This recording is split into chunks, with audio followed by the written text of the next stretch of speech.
Malden. How you doing? How you doing? This is Josephine Royo coming from Malden, as always, and I always say what comes from the heart touches the heart.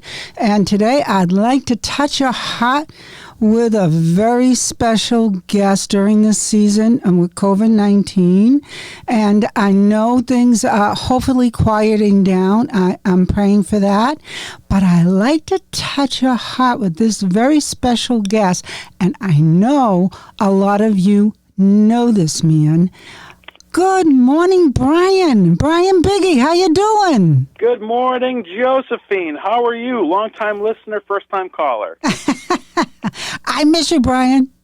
Same here. I miss you guys. I miss everyone over there. It's been really great. You know, for those who don't know, I worked with Josephine for many, many years. I worked at Malden Access Television, Malden's Media Center, since 2005, and I left for another TV position in another state last year. So I definitely miss you guys.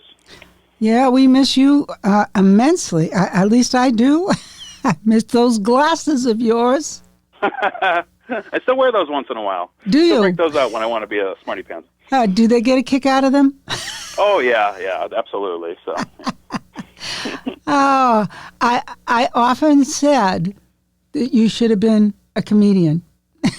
Oh, yeah. Well, that was very kind of you to say that. I don't know if that's true, but thank you for saying that. You know, I just I don't think I could hang with the real comics of the day, the real talented folks. But I just like to inject a little humor to get through some difficult times, just kind of like what we're going through right now. You know, a little bit. So, yeah. You touched many hearts, Brian. Let me tell you. Thank you. Likewise. Trust me. Now, I want to ask you. We all know about COVID-19 and what's going on around the world and here at home. Mm-hmm. And how you been handling COVID-19, Brian? Well, fortunately for us, we've been okay. We've been staying healthy. You know, right now I'm staying with family in the southern part of Connecticut, which is called West Haven, and you know we're actively looking for a house at the moment. So you know it's one of those things where it's when it rains it pours. There's always a lot going on, but you know that has definitely augmented the home buying process, you know, for sure. When we go for house showings, we need to obviously wear masks and sometimes gloves as well. And you can't really shake anybody's hands if you move forward in any offers. So it's definitely an interesting time. But I've been doing okay. Unfortunately, I'm still employed. You know, I work for a media company down in Connecticut called Nutmeg Television. I can tell you a bit more about them in a little while. But we have figured out ways to work from home. So we work remotely and. You know, I've been staying busy, sometimes even more busy than I usually am. So, yeah. How have you been doing with this whole situation? Actually, I actually been at MATV during this season, myself and Tolonzo as well. Mm-hmm. And I've been working basically all the time from the station. And I am hooked up at home, and I can work at home as well. And which I find helpful at times. If I don't get something done at the station, I can jump on the computer at home and do whatever I want to from home. Great. But it's nice to come in here. And I do have gloves and I do have masks. And if anybody does come to the door, I can protect myself and them. Mm-hmm. And it works out well. I'm here right now and I am by myself. Mm-hmm. So, there you go. I am well protected. Very nice. So to speak. So, what else is everybody... I know New York got hit pretty bad. Mm-hmm. Yeah. So, how's Connecticut doing? So, Connecticut, actually, because of our location towards Massachusetts and the New York area, so we did get a lot of... issues with some of that stuff. That there's quite a few cases in the area, you know, and some of the hospitals were full, and we have some very good hospitals down here, Yale, New Haven, and Hartford and UConn, things like that. And a lot of the hospitals were really overloaded, just like the Boston area as well. But you know, it's definitely been an adjustment, and of course, you know, when you go to stores, some people don't want to follow some of the safe practices. They kind of feel like it's not for them. And it's a little frustrating because I understand where they're coming from, but it's also, you know, we want to make sure everyone feels safe. And, you know, I keep on hearing the phrase from the hospital workers and first responders. People always say, yeah, they're the what do they say? A first line of defense, right? First line of defense, the front line workers.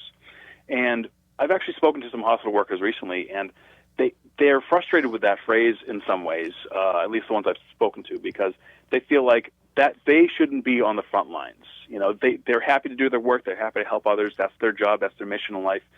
It brings them great joy, but they shouldn't feel like that's the first line of defense. In a way, like, we should be doing our part more to protect ourselves, make sure we wash our hands more, make sure we're smart about things. And then they're the last line of defense. They'll always be there to protect us, but it's just one of those things where I've heard that sentiment from a few people in the industry saying that. So it's frustrating. Yeah. Well, I can understand that. I have a daughter-in-law that's a nurse, and two daughters that are nurses. So I do understand that part of it. It's a difficult situation now. Yes. But I look at it this way: if we all wash our hands, wear masks and gloves, and take care of our area where we are, at home as well. Yeah. And I think we're doing our part and keep our distance and do the best we can. Right. I think we'll be doing well. That's all I can say at this point. I don't know what else to say. And help and keep our eyes open and see if anybody needs help. Mm-hmm. Yeah, that's definitely a great outlook on it. And I think it's tough for us to think about it, but our country and our world has been through many, many difficult things over the generations, and this is just one of them. And sometimes we forget. History repeats itself. Things were bad 100 years ago around this time frame. That there was other things going on, and then before that, I mean, imagine living 500 years ago, 1,000 years ago, where life was very uncertain. You might die of old age at 40, kind of thing. So it's all context, and honestly, even though that doesn't take away the difficulties that we're going through, but I'm hoping that in a way this will kind of bring us together in some forms. So that's kind of the big thing. I'm seeing some families spending more time with each other and actually get a chance to deal with things. But with that being said, I know it's tough for many, many, many folks. A lot of people have lost people, and it's a very, very sad thing. So that's not to take anything away from that. I know. Especially it's hitting children, I guess. So I don't know. I know. All we can do is pray at this point. Yep. All we can do is pray. So tell me about your work. What are you doing for work now there? Mm-hmm. Well, so for a little backstory, what I did in Malden was the government access channel. So basically, if anybody knows me, what we did was we provided content for one of the 3 channels that Malden Access provides, and that was the government channel. So it was an impartial channel for all sort of municipal content to really provide information for the viewers. We wanted to inform the population about voters' issues and community problems, things like that, and in a non-biased, impartial way. We really didn't take a stand on anything like that. I was very proud of that for 13 years, to sort of be right in the middle, be neutral, and to never take a side, and to always just provide the facts as best as I could. And even with our government meetings, it was gavel-to-gavel coverage. There was no edits in those meetings. Where else in the world do you get that kind of transparency? You really don't. And that's where community media thrives. That's one of the reasons why I love community media so much, because it's free speech personified. We give the First Amendment rights. We really kind of show that people can express their point of views, even if they're controversial. And so that's been a great joy for me. So last year I was fortunate enough to get a position in a place called Nutmeg Television. That is one of the largest access centers in the area. We serve 8 towns and 82,000 viewers. So we are in Farmington, Connecticut, and we serve Avon, Berlin, Bristol, Burlington, Canton, Farmington, as I just said, Plainville, and New Britain. And it's a really wonderful station where I get to do something called production managing. So in the past, I've done government access. Now I do production managing. So basically, my job is to empower the members through classes. So I teach many classes each and every month at Nutmeg TV. and I'm guiding folks from being newbies to being pros, basically. So I'm taking folks who are unfamiliar with the process and giving them the tools and empowering them to go forth. I kind of like, I'm like a launching pad, and then they go forth and they provide content. So it's been really a joy to see people do that. And, I do other stuff too, but that's really one of the main things that I'm doing. I'm guiding people's shows. And then once I start doing shows, I basically come in, I give them advice on shot placement and camera angles and the best way to bring in music and edits and things like that. So that's been really a wonderful thing. Wow. That's really neat. Tell me, do you get people my age? Yes, we do. Absolutely. We get people of all ages, basically, and that's been a really great thing. And I know you and I actually had experience teaching classes together a few times. So, I've taken some of that experience with me as well, and I really enjoy that. That's one of the things that I like the most about my position. I get to work with people of all ages and give them. I really kind of break down some of the media terms into layman's terms, so people can really understand it and they're okay with it. I don't want people to be afraid of television production and podcasting and all sorts of media things that are really wonderful to get involved.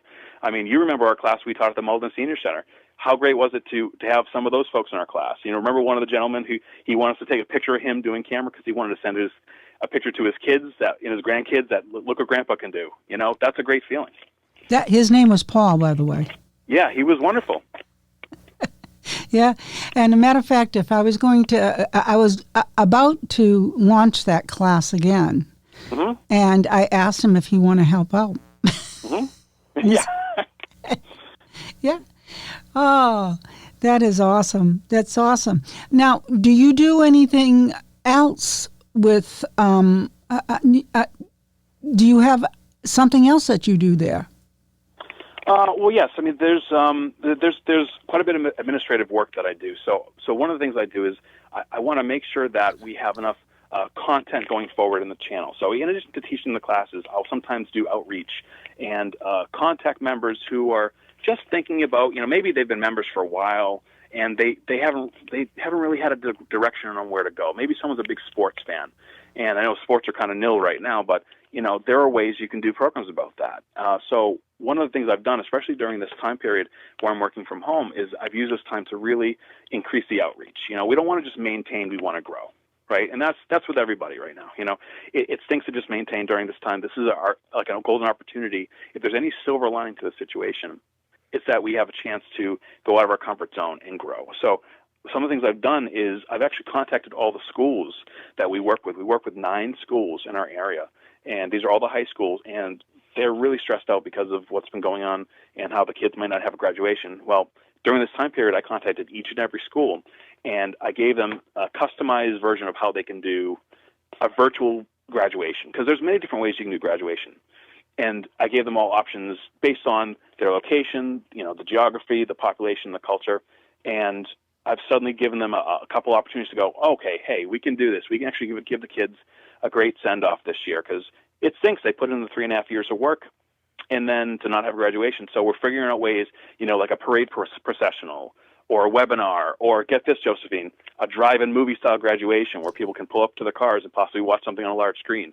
Things like that with a low FM frequency that they can tune into. It's really kind of cool stuff like that. It's a creative process just turned on its head. It's really wonderful. Isn't that awesome to bring back open, to have the kids drive up to a drive-in movie? Yeah. I know, right? And then the parents go, hey, I remember this when I was a kid, It's Oh, that is awesome. I think that's an awesome idea for all the graduations to do something like that. I feel so bad for them, Yeah, yep. Oh, this is an awesome idea, Brian. And, one of the cool things I've done during this time period away from being physically in the office is, like I said, I've been speaking with people to try to spur their ideas forward. So I actually go in once a week to the office, which is, like I said, in Farmington. We've been around for about 30 years, so a lot like MATV and UMA. We've been around for about 30 years, and what I've been doing is I've been giving out portable cameras in a safe, healthy way without, having too much contact, giving out video cameras, and people are filming episodes at their house now. So, we have a lot of content at Nutmeg. We're very fortunate. We have 4 or 5 shows each and every day that film because we have 8 towns and a lot of people are coming forth. These people have really embraced this desire to keep producing shows while they're at home. For example, one of our number 1 shows is called The Crack of Dawn. It's an art show with a woman named Dawn Lombardi, and she's phenomenal. She's so funny. She's so silly. And she's very talented. She's an art teacher. And so she's been doing episodes from home, and she's been having her guinea pig in the shot. And it's like, it's really, really funny, and people have been loving it. So in a strange way, we're getting back to normal. It's just kind of a new version of normal. So people are still providing content. It's just in a slightly different format. And it's been really great. One girl, in fact, she didn't have a show 2-3 weeks ago, and now she has a cooking show on Nutmeg TV with graphics, with edits. It's wonderful. She shot her whole episode at her house, and it's been great. So it's really kind of an interesting time. Yeah, and that's what I did. I actually had Barbara Tolstrom on a podcast. Mm-hmm. She ended up interviewing me. I loved it. Yep. I loved it. So what else do you do? Do you do people do church services there, or what? Mm-hmm. All kinds of shows that you can imagine. We have. We have church services that are recorded at the various churches and temples all around the area. And then what happens is they will take out a camera. I pack up all the gear, so I'm a little like T in that way. I pack up all the gear, and I give out all the equipment, and I receive all the equipment. So that's one of the other jobs I do. And when we get the cards back, when we go in, and then we put it into the computer so that when that member has a chance to edit it, they can put graphics on their show. We are very hands off in a lot of ways.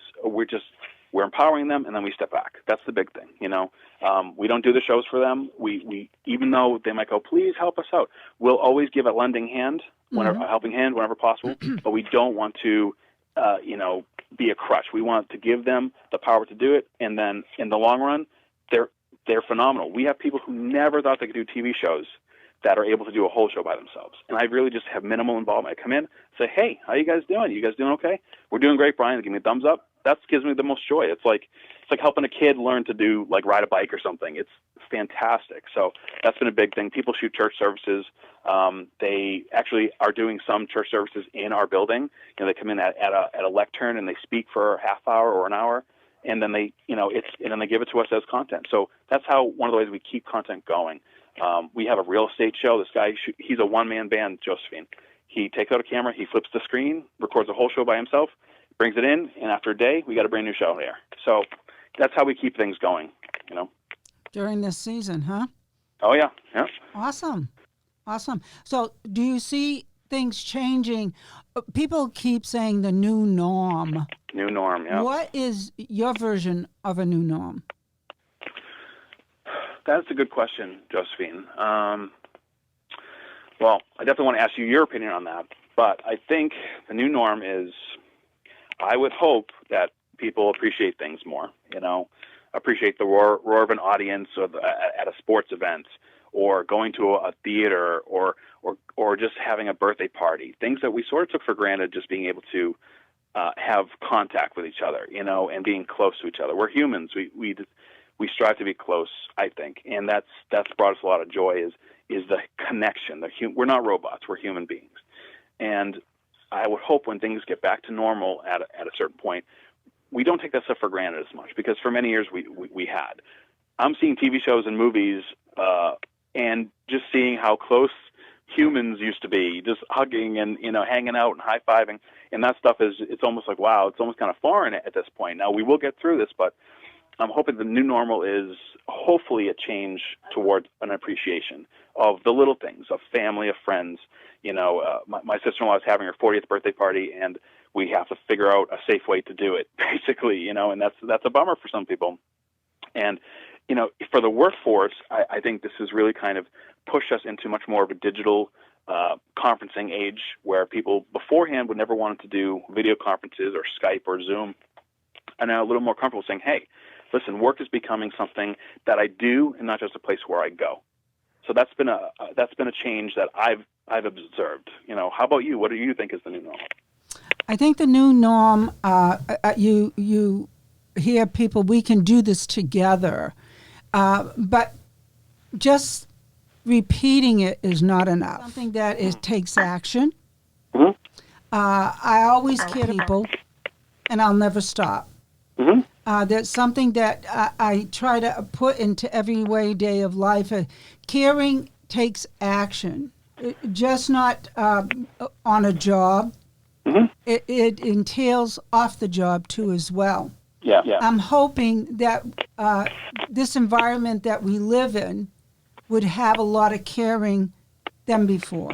Caring about others that are in need, caring about the elderly, children on the street, the homeless. This is all, I know people worked at it, and I know that. But sometimes just walking by, seeing somebody, you got to help. Mm-hmm. Not just because of COVID-19, but because in your heart, you really care.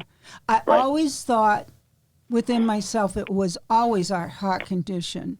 I believe it's brought us close together because somewhere along the line, I believe society lost touch with each other and the laughter. And I remember what it was like to play in the street and have no fear. And I remember. So I think somewhere along the line, I think that's coming in that direction in a strange kind of way. Mm-hmm. What do you think? I agree, and honestly, it's easy to be cynical and be negative about this whole situation because there is a lot of hardship and a lot of people have lost their jobs, and like I said earlier, some people have lost folks in their family, and that's been a really, really terrible thing.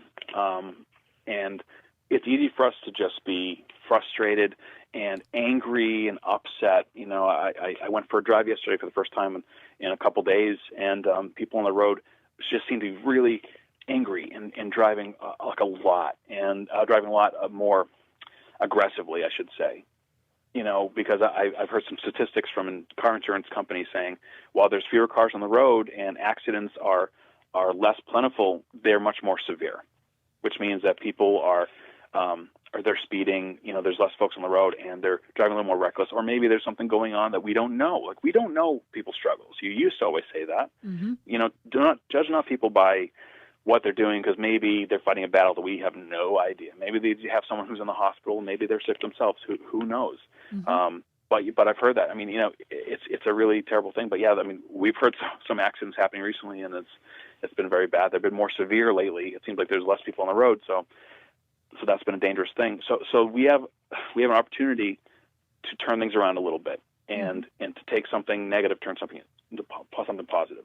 And you know, when you go to the grocery store, if you go nowadays, sometimes you see folks who don't want to be helpful. They don't want to get out of your way. They're going the wrong way down the aisles, and they feel like, you know what? Well, screw the rest of the world. This is about me. And I think some of those people will never change, no matter what. Some of those people will always be a little bit feel like entitled or feel like the world owes them something. And unfortunately, you have so many other folks around doing the right thing, trying to help, and it makes things a little frustrating. You know, my mother-in-law actually works for you know, a food agency that helps underprivileged folks to get their food. And during this time frame, it is so important that folks get a chance to provide for their family themselves, because there's fixed incomes, there's people losing jobs, and there's a lot of issues out there that people just don't realize. So if we give a moment to just think about others, it might actually help us out in the long run. This is true. I know my church gives out hundreds of pounds of food a week. Hundreds. And I know a lot of agencies in this area do the same. Right. Because people have lost their jobs. And there's families involved. And wherever you can volunteer, wherever you can give your time, if you have funds, do so. And that's what I'm thinking all the time. Where can I put myself? How can I position myself to give them my time? It's not that you have a great deal of funds. a little bit goes a long way. Mm-hmm. And that's what I'm thinking. All the time, I'm always thinking somebody else. It's not good to always think of oneself. Mm-hmm. It's always good to think of your neighbor, so to speak. Mm-hmm. So that's what I'm always thinking. Yes. Yeah. So that's true. It's true. It's this is a season where it is good to reach out to other people. Mm-hmm. And like you said, people thinking differently. I'm thinking differently. Like I said, family, touching others. It's a time, like I remember years ago, family getting together, doing different things. I don't know if you watched Disney last night. No, I did not. Channel 5, and it was a live show. Mm-hmm. All musicians, different people. Mm-hmm. It was fabulous, right in their own homes. Was this the American Idol Disney special? Was that was? It was part of it. It was part of it, but there was something beforehand. It was lovely. It was elegant. Oh, cool. And there were children involved too, and it was the cutest thing I've seen in a long time. Mm-hmm. And I thought, this is what it's about. Mm-hmm. It was doing something wonderful with a little. Mm-hmm. And it just brought joy. Now, you just kind of, made me think about something. How do you think the younger folk are dealing with this? The kids, the grandchildren, how do you think they're dealing with this? Because they're so young, they don't have as much context as the rest of us. How do you feel things are, how they're handling things? I'm talking about the kids younger than graduation age. I'm talking about grade school and younger. Oh, I have grandchildren. They are dealing with it in a different manner. I have a grandson. He's almost 8. He's writing a play. He's writing a play? He's writing a play. Oh, my goodness. He's writing a play, and he's involved the whole family. And he's given them different parts. But his older brother wants to get paid. That's a good one. Hey, that's a good partnership right there. Yeah, but this is what he's doing, and everybody's going to take a part, and they're going to do that. And I said, well, when you're done, let Grandma know. Exactly. And I said, I'll put it on air, and we'll see what it becomes of it. They go out every day. They have a big yard so they can get out and play. It's not easy. There's homeschool like everybody else. Mm-hmm. And they have chores that they do at home. They're homeschooled. They get to go out and play. Mm-hmm. They're handling it differently, but they do have Zoom with their friends. They have Zoom time with their friends. That's very important. So it's so important for these kids to have their friends, regardless if it's just Zoom. Mm-hmm. So they do that. They do services online. The oldest grandson and the younger grandson, they take lessons, piano. Yeah. And they do different. My granddaughter, Madison, the princess. She does different things. So it's important because you need to keep them engaged. Mm-hmm. So I spend time with them on FaceTime. And we get together on FaceTime. So it's so important. Mm-hmm. So it's so important to do that. And that's where the family time comes in. So we can't be together physically, but it doesn't mean you can't be together with your heart. Yes. It doesn't mean, and that goes for you too. I'm sure you visit your mom via Zoom or whatever. Yeah. It's funny you say that because she was always self-admittedly tech-lexic. She never was really into technology, but she does Facebook and stuff, so she's better than me in some ways, And I told her about a couple web apps where she can download something to her phone, and she did it herself. She installed it. She called me a video call the other day, and so instead of phone calls lately, we've been video calling. and it's been really kind of cool to see each other, and that's going to be great, So it's that way, when I have, now that we can't visit each other as often, like I used to go up every few weeks, and we obviously can't really do that. I'm living in Connecticut, she's up there in Boston. We're not too far away, but there's concerns about travel and quarantine and all sorts of things. So we've been video calling and staying in touch. It's a good way to share any milestones in my life. It's been a great way to do that. So we appreciate that. And you mentioned youngsters and teens. My nephews are young. One of them is a teenager, and he plays online games with his friends. That's his social time right now. Sure. He logs in, puts on his headset, and he talks to his friends. And he actually told me a pretty interesting story the other day about the world of online video games. Basically, you put on your headset and you hop into a round and you play with your friends. And they could be all over the world, Josephine, and you can still play. And usually, kids of a certain age kind of, they stay as a clique. They kind of hang out with each other. They don't usually associate with younger kids because it's just not cool to talk to a 10-year-old when you're like 16, right? So I heard a pretty good story from my nephew the other day. He says that he knows of a kid who was a teen, and they were playing a game with a bunch of other teens, and they encountered a younger player in the game online. They never met him. It was just a username, but his voice was a little younger, a little higher pitched, and they realized he was about 10 years old. And, now in the past you might go, I don't want to deal with a young kid like that. He's lame. Well, they said, hey, what the heck? We'll bring him in the team, whatever. Turns out that this little boy, this is a true story, this little boy was on the verge of becoming 11. Like, this was basically the night of his 11th birthday. He was going to be turning 11. And he didn't have any friends. He didn't have anybody to share his night with, basically, and he was pretty sad. And these teens, who normally would not associate with a kid a few years younger, they went around with him, and they said, yeah, you know what, we'll give you a few little items to help you on your quest. Oh, great, thanks, guys. And at the end of the day, they realized that it had turned midnight. And like, you know what? It's midnight. Kid, it's your 11th birthday. They sang this kid a happy birthday at midnight before he went to bed. He was staying up late anyway, but it felt such a great thing that normally you wouldn't even associate with a kid a few years younger. No. But this kid suddenly now had friends who think he's cool. And when you're like a 10-year-old kid, that means the world. He had no other friends online with him, So I heard that story, and it's a silly little thing, but you know what? If I hear stories like that of people kind of say, you know what, let me try things a little differently, try to help someone out. Yep. I think we'll be okay. I think we'll be fine. Yeah, we will.